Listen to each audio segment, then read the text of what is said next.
I'm Gemma Lonsdale, psychic medium and life coach, and you're listening to the Happy Psychic Podcast. Welcome to this week's episode of the Happy Psychic Podcast. I am joined today by Jeff Patterson of the Yielding Warrior, who has over 36 years' experience practicing and teaching the meditative and martial arts. Now, Jeff has published 2 books and hundreds of instructional videos. He is founder of the Yielding Warrior online program. He has worked with thousands of students from around the world and I believe 7 different teachers from around the world as well himself. And he is the founder of Northwest Fighting Arts, which I don't know if it's also known as Portland Tai Chi Academy or if they're just sort of in the same place. But Jeff, it is very good to have you here. Hey, thank you very much. Yeah, very, very good to have you here. So I am, first of all, very eager to understand a little bit more about Tai Chi and the yielding concept that you talk about, which is this your own concept that you have developed in your own way of teaching? Yielding's been around for generations. However, the approach that I've kind of put together is a little unique. I haven't really seen anything else too similar, but there are similarities with the philosophy that kind of fit into every angle of life, and we can kind of get into that a little bit if you like.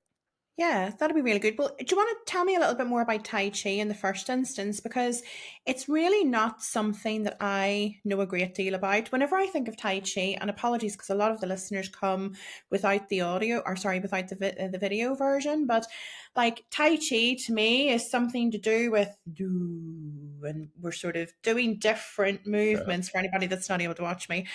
We're doing like different movements in slow mo and gaining discipline, mental clarity, but it's not something that I've actually practiced myself.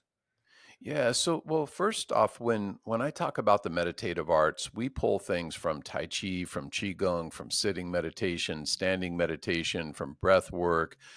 So there's a variety of different things, when we talk about building an evolving life practice where we would pull different things from. Okay. However, Tai Chi in and of itself is a very deep practice. While it is kind of like the slow movements, and you have some of that as well, it has stretching, strengthening exercises. It has different standing meditation involved in it, and so it's really a pretty deep practice. Generally, it was originated as a martial art, but people started to see all of the health benefits of the practice. And now, if you were to go around and interview probably, out of 100 schools, there might be 3 or 4 that even kind of understand the martial element of it. And most people just practice for the health side of it. Yeah. And so it really is a great practice for overall health and stability and longevity and mental peace and clarity. And there's a lot of benefits you get from the practice. Okay. Okay, that makes much more sense. So tell me a little bit about yielding then. Yeah, so yielding is a really interesting concept, and it's something that I've been inspired by for years. It's something that's been used in the meditative arts and the martial arts for generations. And I've broken down yielding in my most recent book into 3 categories: physical yielding, mental yielding, and emotional yielding. Physical yielding is the idea that I push you, you push me, whoever's the bigger, stronger person with the most leverage eventually is going to push the other person over. But with yielding, instead of us trying to see who the bigger meathead is, when you push me, I get out of the way of that force. And now I can respond with less effort. So I'm not trying to butt heads with you and see if I'm bigger and stronger than you. Now, it's obvious how this is beneficial in any kind of athletics, because you're not always going to be coming up against people that you can overpower. And so you need to learn how to use this skill. Now, in order to be good at physical yielding, a lot of things have to come into play. You need to be well rooted. The lower part of your body needs to be strong and flexible so you can change your central equilibrium without getting tight. The body has to be relaxed. The breath has to be calm and even, and the mind has to be present. Now, while this is a lifetime journey to really master this skill, from day one of integrating the meditative arts into your life, you start to develop a higher sensitivity and awareness to these things inside of yourself. And here's where it gets kind of interesting, because not only do you see these things more clearly inside yourself, but you also start to see them more clearly in other people. And this is where we're moving into what I call mental yielding. So, say, for example, you and I are having a conversation and I say something that unsettles you, and I pick up on it right from that first sign of imbalance. It's a lot easier to adjust the conversation and keep us in a happy place than if I'm not paying attention to that. And pretty soon I'm so far off track, you want to knock me upside the head. And so, learning how to use yielding in all of our interactions is extremely powerful. One, in that you're just being more considerate, which is something that we could all do more of. And two, it allows you to be strategic and guide conversations to a positive outcome with the least amount of resistance. And we can use that in our relationships, in business, and sales, and negotiations. I mean, there's many different applications for this skill. Then the third pillar of yielding is emotional yielding. And emotional yielding is very much like mental yielding, but it's with our own interpersonal conflicts. So you think about, oftentimes things will happen to us and we'll respond and we'll go down this path, and we might get an hour, a day, a week down that road and realize maybe that wasn't the best choice. But with yielding and our heightened sensitivity and awareness and our ability to be more in the present moment, when these things happen, we're able to evaluate the scenario with a calm, relaxed mind rather than an unbalanced state, and oftentimes make a more educated decision that saves us a lot of heartache on the other side. And I've been explaining this idea of yielding now. I've been running my academy here for 30 years, and I've heard many people, when I tell them this, they'll say, that makes a lot of sense. In fact, I use yielding all the time. And while I would agree, I think everybody does some degree of yielding all the time, whether they recognize it or not. It's kind of like if you or I were to walk into a crime scene with a detective who's been on the job for 30 years, I guarantee you that person would see things about the series of events and the timeline that I know at least I would have no clue of. And the meditative arts helps us see things inside of ourselves and inside of other people that I believe most people will go through their life and have no clue of unless they have a meditation practice in their life. Yeah, okay. And I'm really curious because the first one that you touched on was physical yielding, and I can't really think of it in my life that I would really have knowledge of that. The only thing that I can really relate that to is whenever I'm trying to do that on a horse, but I'm trying to get the horse to flex in different positions. It's almost like bend, but be straight. And I'm trying to get the horse to yield to what I'm doing. But whenever you then started to talk about mental, my background actually, before I came on my spiritual path, I was actually a salesperson. So that was my background. And I can absolutely resonate with that, how it would be beneficial to have in the corporate world, how it's beneficial to have just in our interpersonal relationships. And I actually started to wonder, is this something that we are naturally better at than other people on occasions, or is it something that we all can have the ability to learn and perform at the same rate? I think that everybody has a natural ability to have some of these skill sets in their life. And some people naturally do it more than others. However, it's kind of like anything, I mean, we all know how to run, but not many people can win the Olympics running the 100-yard dash. There's a big difference in the level of awareness that comes with that. And when you mention physical yielding, how you might not see the connection yet, anybody that does anything, whether it's picking up a glass of water or walking down the street, can use physical yielding to be more smooth and more effortless, and to not be uh, um, have conflict within their movement. And it's great for dealing with injuries. I mean, there's many different ways that we can apply all of these different areas of yielding for any person in Yeah. any kind of scenario. Okay. And then with emotional yielding, whenever you were talking about that, you know what actually came to mind for me? And I'm not sure if I'm on the right track with this. I want to make sure that I've understood properly. Whenever we get triggered by something that invokes quite a strong emotional response, but from what I was hearing from you, it's almost like we are able to maintain that balanced composure where we're not really triggered by anything massively. We're not overreacting in an emotional way. We're able to keep that balance in order to remain unfazed and make decisions and draw conclusions from almost like an impartial position. So I think by practicing the meditative arts, it does allow you to be more in a balanced state when you're making decisions and not be in an unbalanced or triggered state where you'll make rash decisions and maybe not have that.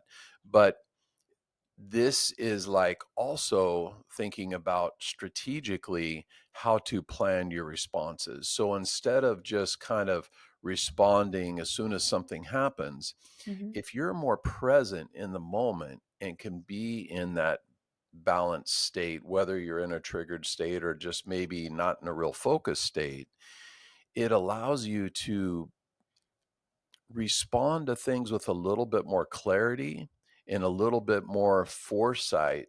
So a lot of times that saves you time and energy and heartache on the other side because you were a little bit more in tune with these things when they originally happen. Yeah. Okay. Okay. That makes sense. So, one of the biggest challenges that I really noticed on my personal journey was whenever I was dealing with large amounts of stress, sometimes even anxiety, that really impaired my ability, I think, to function in general, but, to make decisions, to, read the room, so to speak. And I know that stress is one of the things that you actually talk about a lot, and you see this as being something that can really benefit people that experience stress. So I've got a couple of questions around this. So I'm going to try and not just bombard you with lots of different questions at once because I know that that doesn't help anybody in an interview.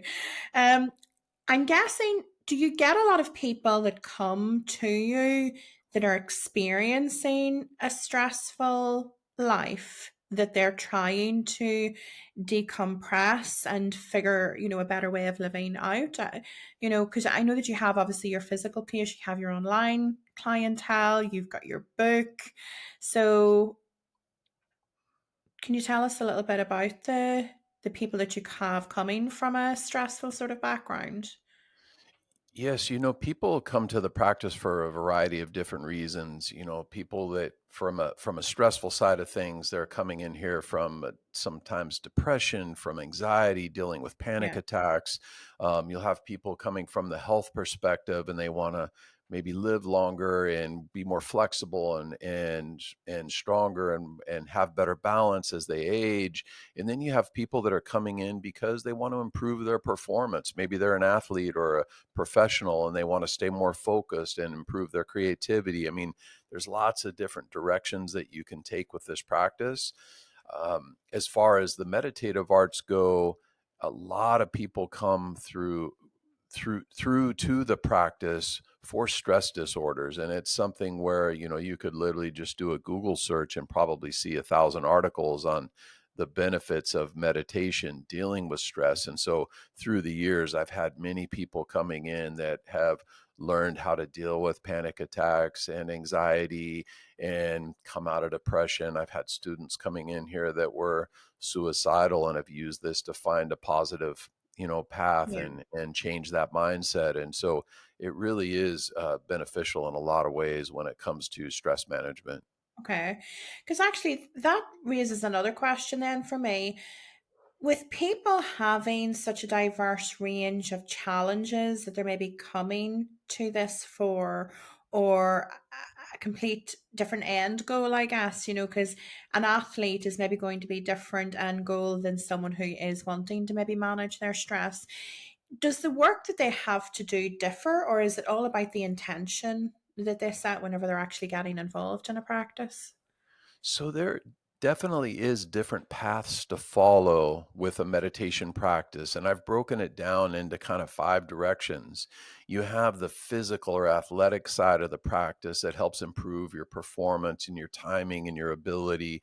You have the therapeutic side of the practice, which works with your overall physical strength and flexibility and balance and dealing with injuries. There's the medical side of the practice, the philosophical side, and then the spiritual side, which is what most people think of when they hear of meditation. Mhm. Now, no matter which one of these paths you decide to follow, there's core fundamental principles that are the foundation of every meditation practice, whether you're doing sitting meditation, standing meditation, yoga, tai chi, qigong, it doesn't matter what it is. And these core fundamentals I call the five regulations, and they are regulating the body, regulating the breath, regulating the mind, regulating the energy, and regulating the spirit.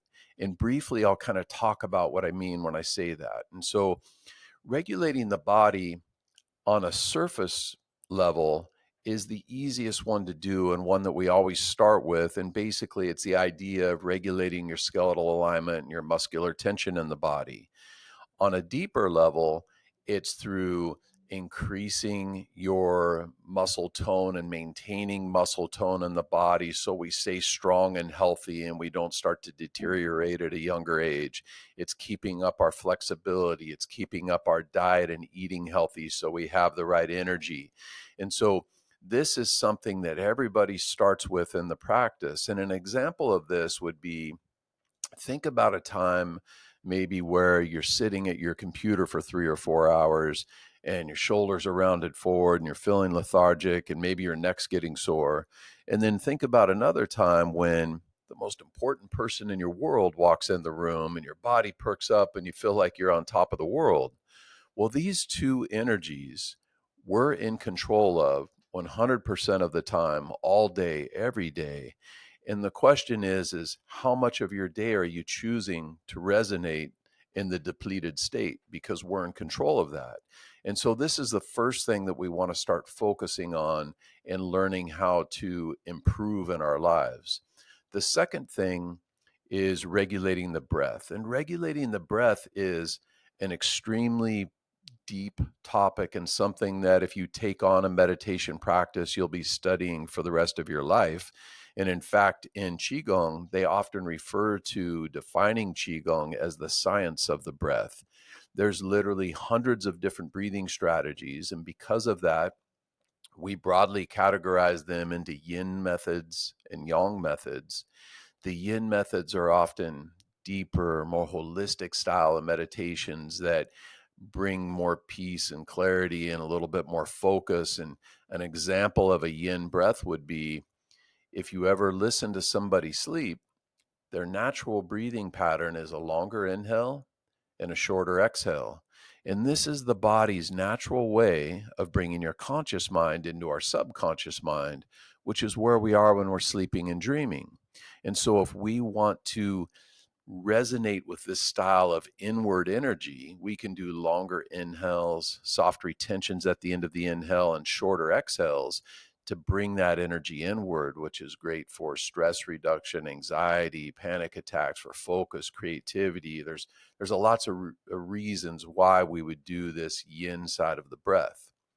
Then we have the yang side of the breath, which is more aggressive. It's kind of like if you've ever had to push your car, you pick up something heavy, your natural instinct is to use the exhale, maybe put tension in the exhale, or even make the exhale audible. So once we start, I was literally just thinking of a grunt there of a bodybuilder or something as they're trying to lift something heavy. Exactly, exactly. And when once, once we start understanding how to use the breath as a strategy, and in Chinese philosophy, they call this balancing the kan and li, or the water and fire. Now we can use the breath to adjust our physical, mental, and emotional outcomes throughout the day. And everybody goes through the day with emotional ups and downs. Some people are like a roller coaster, and others may be a little more balanced. But when you start recognizing these imbalances because you're more in tune and more aware and present in the moment, Now, when you see something getting excited, we can use the yin side of the breath to help bring it back down. And when you see yourself starting to feel depleted, we can use the yang side of the breath to bring you back up. And this ability to use that breath to find more balance throughout the day can conserve our energy and keep us more present and more focused throughout the day. Then we have regulating the mind, which is the third pillar or third regulation. Regulating the mind is, again, a very deep topic. It's something that you will study for the rest of your life doing the meditation practice. The idea is, you know, one of the most common things I hear people say when they come to the practice is that I tried meditation, but it just didn't work for me and I couldn't quiet my mind.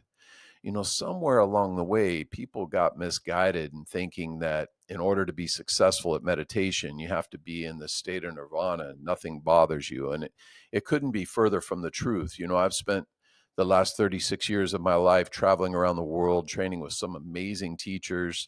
And I have never once met anybody who doesn't get distracted. We all do. We're all human.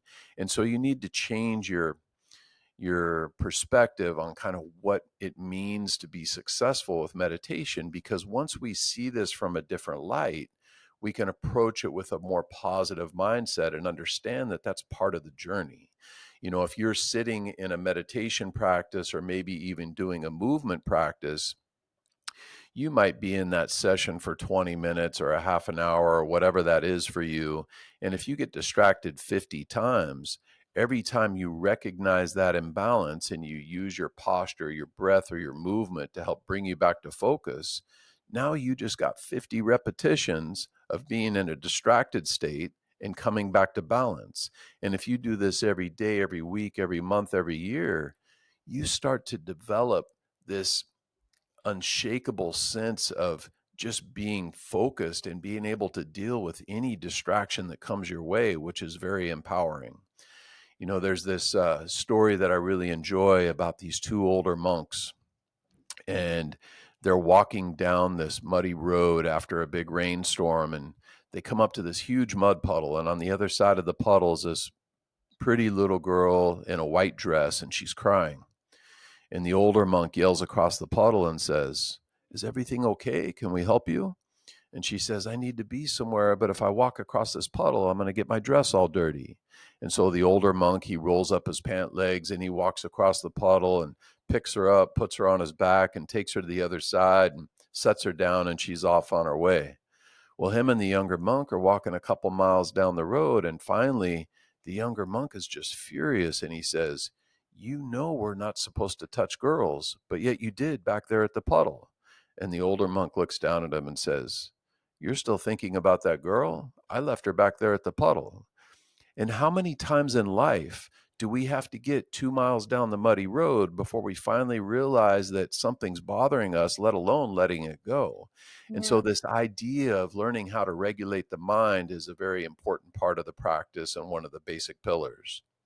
The fourth area is regulating the energy. And this is a very deep topic and something that we could literally talk about for hours, but just briefly give you an idea of what I mean is once we've understood and got to a high level of regulating the body, the breath, and the mind, we have the tools to lead the energy inward in the body, extend it outward, circulate it through the body to get different outcomes that help us make these physical, mental, and emotional regulations in our practice. And then lastly, we have regulating the spirit, which is a very profound idea and something that meditation masters and monks will spend their entire life working towards that stage of enlightenment. But these basic five regulations and pillars, no matter why you come to the practice, are kind of the foundation of any meditation practice. And so once you have that understanding, you can see that these arts and this practice can affect everything we do in life. Yeah. I am, excuse me. I love the story that you shared there about that girl in the white dress, because the battling with the thinking is something that is still, I suppose, going on in my life at the moment, but it's definitely something that I have improved a lot upon from, if I think back to 5, 6 years ago. And when I talk about that specifically, I mean the having something happen and not letting it go. I still carry it with me, and I would have overthought and um really let things play out in my mind. And that has been, I see, one of the challenges that a lot of people that come to me have as well, where they struggle to let things go. And I don't practice meditation to the same level as what you do and what you teach, but it's been a really important tool for me on my career path. Like, I'm a psychic medium, so it really has aided me in strengthening that part of my mind and helping me gain that focus. It has really helped me to enable to, like, I don't need to meditate anymore in order to converse with someone in spirit. I can connect straight away, but it's because I have been training my, I suppose, that part of my brain, that part of my mind, in order to just quickly change my focus and be able to concentrate on doing that while doing other things, or being in a, in a crowded restaurant, or, somewhere like that. But actually, whenever I think of meditation now, I realize how much it has really helped me with my thinking and with my thought control, and being able to just let it go and to move on to something else. And honestly, it has been one of the most freeing things that I have experienced. Yeah, through the years, I've had over 26,000 students come through the academy, and I've literally heard hundreds of stories of how the meditative arts has positively influenced people's lives. And that's what gives me the motivation and energy to try to get the word out there and, write my last couple books. And I just want people to understand that, this isn't something that you need to retire to a cave and meditate for the rest of your life. It's so easy to integrate these practices into everything you do. And, you know, by developing a ritual practice, active practices, and philosophical practices, and integrate an evolving life practice with these arts, you can really see so many benefits from this. And, the key is, for new practitioners or somebody coming to the meditative arts, for as a teacher for so long, the hardest thing for me is getting people to understand the value of the practice so they make it part of their life. And so I've come up with three things that I always have new students do. And for anybody out there that's listening to this and you're thinking about meditation, or maybe you've tried it but it hasn't really become a way of life for you, these three things for you would be great to kind of go through. And the first one is, think about why you were drawn to the practice. Do you want to stay healthy to watch your grandkids grow up and stay more mobile and flexible? Do you want to deal with a stress disorder? Or maybe you want to improve your athletic performance, and really spend some time thinking about why it's important to you. Because I guarantee you, we all face it tomorrow morning, next week, next month. The alarm's going to go off and it's time to get up and do your ritual practice. And you're going to be, I'll sleep in, I'll do it tomorrow. And you need to have a reason to change your mindset from thinking this is a chore I have to do, to Mm. this is something I get to do. I see so many benefits. It's changed my life in so many ways. I get to do my meditation today. And you get excited about it like that. Now it changes your whole life. And then it's the idea of understanding consistency and making it a way of life and not a hobby. Because to truly see the benefits of this practice, you need to do it on a regular basis. And through consistency, we develop that discipline and that integrity and that perseverance.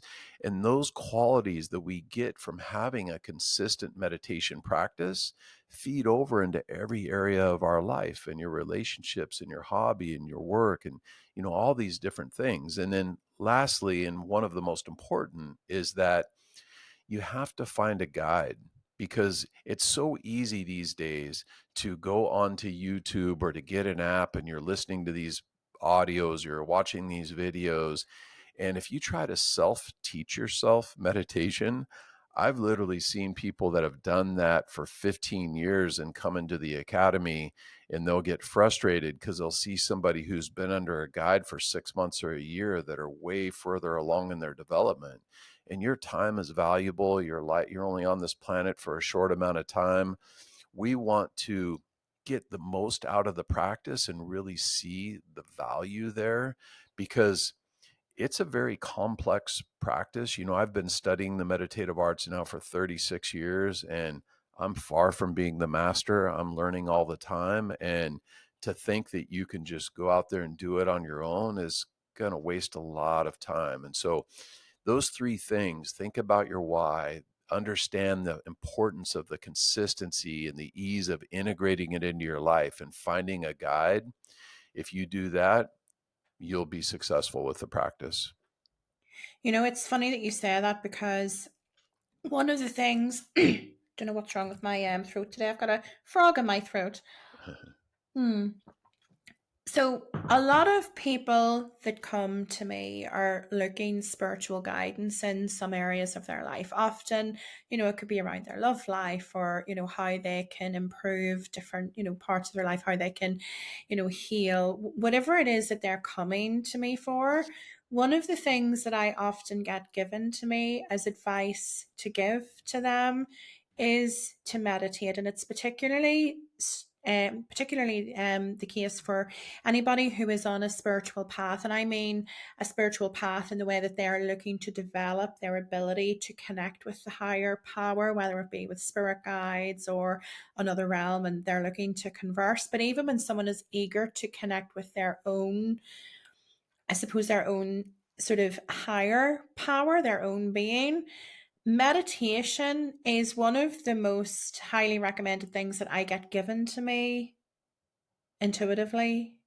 So it's quite incredible to think that it has the power. It's almost like a cure all. That's almost how I get given it, that meditation is something that we can do that can absolutely transform our lives in so many different ways. So, stress. Let's talk about stress. I'm quite keen to talk about anxiety as well. The reason being, I have a friend of mine, and I would love to see him meditate. He has really struggled with his mental health for a very, very long time, and he gets very, very stressed. He suffers with a generalized anxiety disorder as well. So he's sort of over anxious all the time, and his thoughts are going round, and that just, he is super stressed. He is so stressed that, he will go for a massage once a week, and every single time it's like his muscles are just like bricks because he's holding so much tension in his body. And actually, one of the complaints that he says, and I have heard it from other people before, oh, I can't meditate. I just can't, my mind's too overactive. Do you hear that from people that come into your center and that come onto your online program? I hear that all the time. It's probably one of the most common things I hear when people come to the meditation practices. I can't meditate because I can't quiet my mind, and that's just because they don't understand the practice. Yeah. You don't need to quiet your mind. That's not the idea. It's like Okay. every time you get distracted in a practice, that's a win. You're like, I just recognize that distraction. Let's go back to focus. And you do that, like I said, 50 or 100 times in a practice, and you start to develop this awareness, one, of the imbalance, because a lot of times we'll have that distraction and we'll follow that distraction into another, into another, into another, and now we've been distracted for an hour and a half. Yeah. Whereas when we first recognize that distraction, if we can use these tools, these breathing exercises, our posture, our movement, to come out of that distraction and come back to a balanced state, and we do that every day and we start living that lifestyle, now we have the power and control to navigate this and to lead our physical, mental, and emotional outcomes. It's kind of like, um, I like using the visual of thinking about, you're standing on a mountainside and you drop a little pebble. It's easy to bend over and pick up the pebble, but if that pebble rolls down the hill and creates an avalanche, it's it's kind of hard to stop the avalanche. And so our thoughts and our emotions are the same idea. When we have these tools and these strategies to adjust them on the first sign of imbalance, it becomes pretty easy. But if we spend all day stressing about something, it's pretty hard to let that go, and it can lead to other problems. And so just that idea of that sensitivity and that awareness and that recognizing these imbalances gives us a lot of power to control our outcome. So it sounds almost like it's a case of being more disciplined. Like we just need to be more disciplined with our thoughts and more disciplined almost that actually, whenever we start to notice those thoughts coming into our head and our mind not quietening, that we need to just be more disciplined with actually redirecting that thought to something else, or not redirecting it to something else. That was the wrong thing you said about focusing and focusing on the breath and bringing things back into balance through the awareness of, oh, I've just had that thought, and let's do, whatever it is that we need to do in order to bring that balance back. Would that be a fair comment, that it is about the discipline in order to refocus that thinking? Yes, in that but that's, remember, that's one of the pillars. Yeah. So Yeah. we have to be able to do that with the body, with the breath, with the mind, with the energy, and with our spirit. And so Yeah. if you use all five of these pillars, then that makes the mental discipline a lot easier. But if you just try to focus on the mental discipline by itself, it can be difficult. And this is really where I start to realize what you mean about the importance of having a guide to teach you this stuff, because this is like nothing else I have ever watched on a YouTube or anything like that. Like you just see, it seems to be much more complex. Meditation is much more complex than what I first thought. I think that is ultimately what I'm learning here. Like it is so much more complex, but yet so much more benefit from doing it correctly. I think that's probably where I'm going wrong, where maybe I'm not meditating correctly because I haven't learned under someone who can really guide me in the right direction in order to make sure that I'm getting the most from it. So I'm probably doing something that is of benefit, but not to the same level as maybe somebody that has worked under you, for example, for a month or 6 months or a year. Yeah, and I'm sure that what you're doing is good, but it's, having an understanding of the overall picture and the direction that you want to go, and then having the knowledge to be like, hey, these tools are great for this, these tools are great for that. So you start to understand eventually how to kind of write your own prescriptions. So when I Yeah. start having this, I can do these practices to change this. And when you have that ability to do that, now you really start getting to that area where you can maintain that physical, mental, and emotional peace and awareness throughout your day, and really be in control of the distractions rather than responding and reacting to the distractions. Yeah. Now, whenever I meditate, sometimes I do struggle sometimes with my thinking, and then I have other times whenever I've went into a meditation where I do reach this stage of absolute bliss, and I really want to be able to go there every time. But is that possible, or is that an unrealistic expectation? There's always days where you're going to feel better and have a deeper experience than other days. However, with consistency and making this part of your lifestyle and not doing it as see, one of the problems I think people have is they'll learn a meditation skill and then they'll use it when they get stressed. It's Yeah. not a daily practice for them. They're like, oh, I'm getting stressed, I better go do my breath work. That's not going to work. It has to become something that is ingrained in your nature, and you start to recognize these body regulations, breath regulations, mental regulations, energetic regulations in the body. So it just becomes the way you live, and it's the way you do everything. And when you can do that, that's where you really reap the benefits and get to those deeper levels of practice.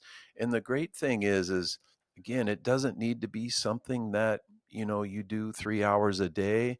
I always tell my new students that if you could just commit to a 20-minute a day ritual and then integrate some active practices into your day, which active practices are great, and they're things that you can do when you're walking down the street or standing in a line at the grocery store.